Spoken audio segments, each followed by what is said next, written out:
ஒரு பிரச்சனை வந்தது, ஒரே ஒரு பிரச்சனை வந்தது, 72 நாள் ஆளை காணோம்.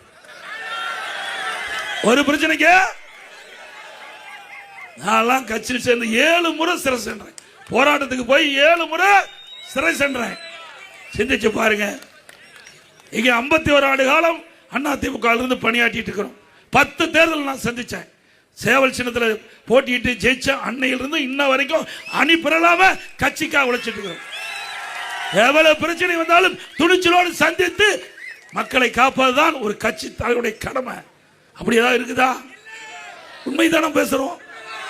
சிந்திக்க வேண்டும், ஒவ்வொருவரும் சிந்திக்க வேண்டும். இது வாக்கு என்பது சாதாரண விஷயம் அல்ல, ஒரு நாட்டினுடைய தலையெழுத்தை மாற்றக்கூடிய விஷயம். இன்றைக்கு மக்கள் விரோத ஆட்சி அகற்றப்பட வேண்டும் என்றால் அந்த ஓட்டு யாருக்கு அளிக்க வேண்டும் என்று சிந்தித்து சிந்தித்து சிந்தனையில் அதிமுக கூட்டணிக்கு வாக்களித்தால் தான் நாடு காப்பாற்றப்படும் என்ற நிலையை நீங்கள் உருவாக்கணும்.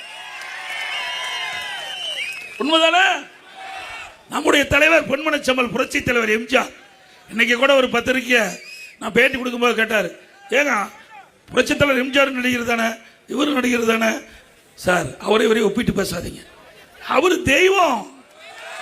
எம்ஜிஆர் தன் நடிக்கின்ற பொழுதே தன்னுடைய பணத்தை மக்களுக்காக செலவழித்த தலைவர்.